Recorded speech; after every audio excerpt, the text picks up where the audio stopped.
There's nothing wrong with asking questions, period. And if that's banned, this is a totalitarian country. So we are proud to have Doug Mastriano on right now. He's running for governor of Pennsylvania. Mr. Mastriano, thanks so much for joining us. You just heard an MSNBC host explain that voting for you, voting in an election, is an attack on democracy. How does that work, I wonder? It doesn't work at all. So, and I'm no hero, but 30-year veteran, colonel in the Army, top secret access, leading men and women from around the nation and from around the world in NATO on sensitive missions. Really? And so November 3rd happens. I start hearing from constituents. I'm a state senator and I represent them. And I ask questions. We put a hearing together per our constitutional responsibilities. And that makes us an election denier. I guess the rule is, Tucker, only the Democrats can ask questions like Stacey Abrams or Hillary Clinton. But if I don't understand why Republicans put up with this even for 1 second. So many Republicans I have watched over the past 2 years have said, well, I don't want to have anything to do with the crazies.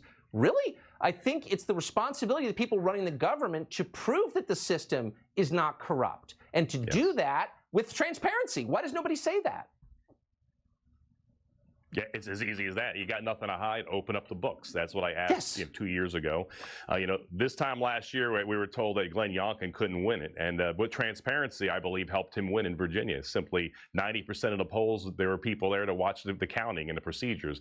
This is a constitutional republic. If you got nothing to hide, there should be no problem with poll watchers, poll workers, people there observing. And that's how our republic works. Right. So I'm just fascinated by the president's speech tonight in front of the slum that he created at Union Station in Washington.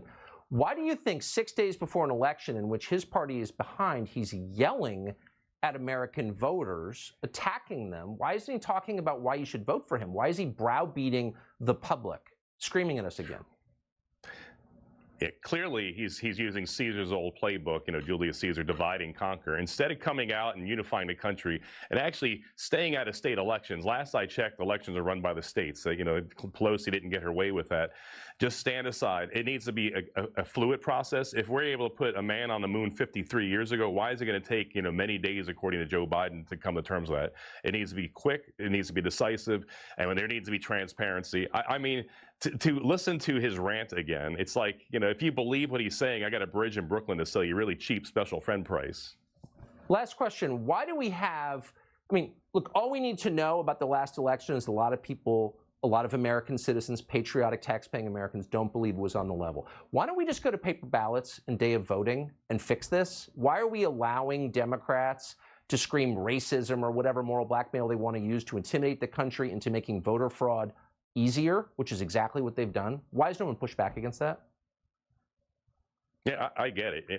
I remember during the early days of the shutdown, I was with the Lithuanians and the big giant people, Lithuanians, and they looked at our overreaction to COVID and they're like, you Americans need a little courage. Republicans, we need a little courage. Stand up and have a backbone. It's our responsibility to defend this republic here. And just because they're going to call us mean names doesn't mean we should shy away. It's not that hard. Stand bold and courageous, ask the questions, get the answers, and then let's make our elections better and safer. That's exactly right. Paper ballots, day of voting. If you're in a wheelchair, we'll come pick you up with a van. It's not that hard. We can afford it. Like, this is all insane, and it lowers public trust. Doug Mastriano, running for governor of Pennsylvania. Good luck. Thank you, Tucker. Onward to victory 6 days ago. Amen.